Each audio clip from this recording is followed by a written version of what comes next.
What is debt settlement? Debt settlement is basically what it sounds like. You and your creditors agree that you only have to pay a portion of what is owed. This usually occurs after you've missed payments, your credit scores have been shredded, and they know they're unlikely to get the whole balance back. On average, most people end up only having to pay 48 to 50% of what they originally owed on the debt after the settlement process is complete. Also, after the debt consolidation process, it is recommended that you go through a credit repair to get your credit back on track. I'll post a link to that in the description. Before we get into whether debt settlement is the right option for you, let's consider the alternatives to debt settlement, shall we? Number one, debt consolidation loans. A debt consolidation loan is where you take out a loan and pay off your debts with that loan, thus turning multiple payments into one single payment. Now that sounds good, but there are some significant drawbacks to these types of loans. Number one, the interest rates are really high. By the time most people are at the point where they need a debt consolidation loan, their credit usually isn't exactly in mint condition. As a result, the lenders will charge very high interest rates, many times above 30%. Many loans even have instant interest. That means you have to pay the total annual interest no matter how soon you pay back the loan. In many cases, you'd be better off just leaving your debt unconsolidated rather than getting a high interest rate debt consolidation loan. Next, getting approved for the amount that is needed is difficult. If you're $10,000 or more in debt, it won't be easy to get someone to give you an unsecured loan for that amount. Many lenders will require some sort of collateral on top of charging you exorbitant interest rates. Most people who get these loans put their vehicles on the line, assuming their car is worth more than $10,000, and then they end up losing their car when they can't keep up with the payments. The truth is, the subprime lending market is harsh. Most people who owe more than $10,000 in unsecured debt are behind or about to fall behind on their payments are considered subprime by lenders. As a result, in order to protect themselves, they have to do some strong arm tactics, such as requiring bi-weekly or even weekly payments, giving them direct access to your checking account, making you put your home or your car as collateral. Most people would put their car as collateral and then lose their car when they fall behind on their payments, which cripples their ability to even further earn a living.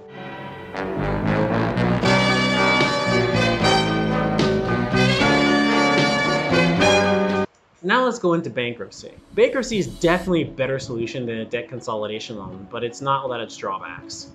Number one, you have to qualify for Chapter 7 bankruptcy. As we all know, the bankruptcy laws changed in the early 2000s, making it significantly more difficult for most people to file bankruptcy than it used to be.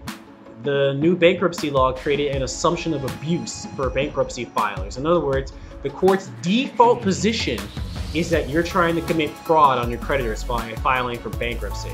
Throw all that out. Good. Your case is dismissed. You're the only one smiling. You like what I'm doing to your mother? What? It's not true. Oh, then you're wrong.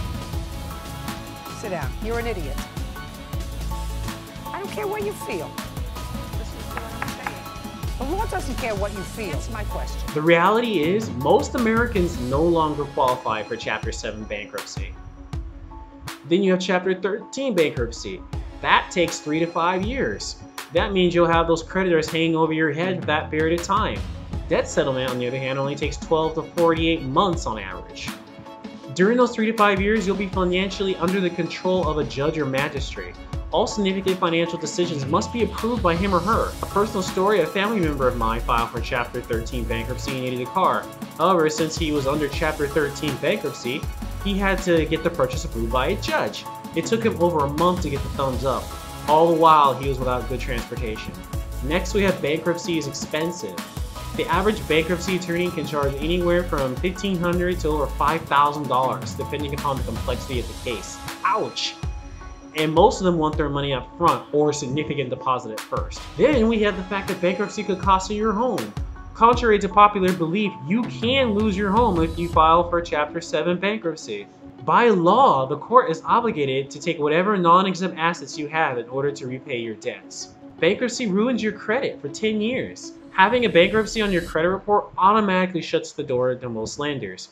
For the next 7 to 10 years, you will be considered a subprime borrower, which means you'll pay extortion level interest rates on all borrowed money, and that's even if you can get someone to lend you money at all. Okay, so now you're convinced that debt settlement is the best option. Now you want to know, should you do it yourself or use a debt settlement company? The thing about these scenarios is it's highly unlikely a creditor will agree to a 50% haircut right off the bat. You can settle yourself, but it may be difficult. Remember, these creditors have a lot more experience than you do. They do this every day of the week. You'll hopefully only have to do this once or twice in your entire life. A reputable debt settlement company will give you a professional counsel that is on your side to get the best deal for you. In addition, debt settlement companies aren't allowed by law to charge upfront fees. You'll want to get a company that charges based on the amount of debt eliminated. This will give them an incentive to get rid of as much debt as possible. Are debt settlement companies a scam? No. Contrary to popular belief, dishonest companies don't stay around that long. Debt settlement companies are for-profit organizations set up to help customers in exchange for a profit. If they, as any business, weren't providing value, they wouldn't be around very long. In other words, if both sides don't benefit from the transaction, it doesn't occur, period. National Debt Relief, for example, has an A+ BBB rating. I seriously doubt that they would have that if they were a scam or cheating their customers.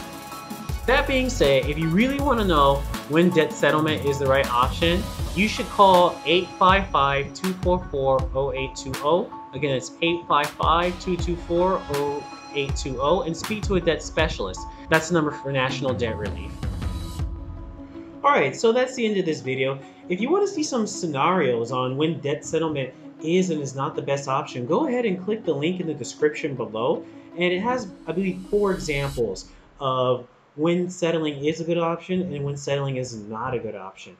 Alright, if you liked the video, please give it a thumbs up. Don't forget to subscribe to this channel if you have more questions about debt relief. Thank you.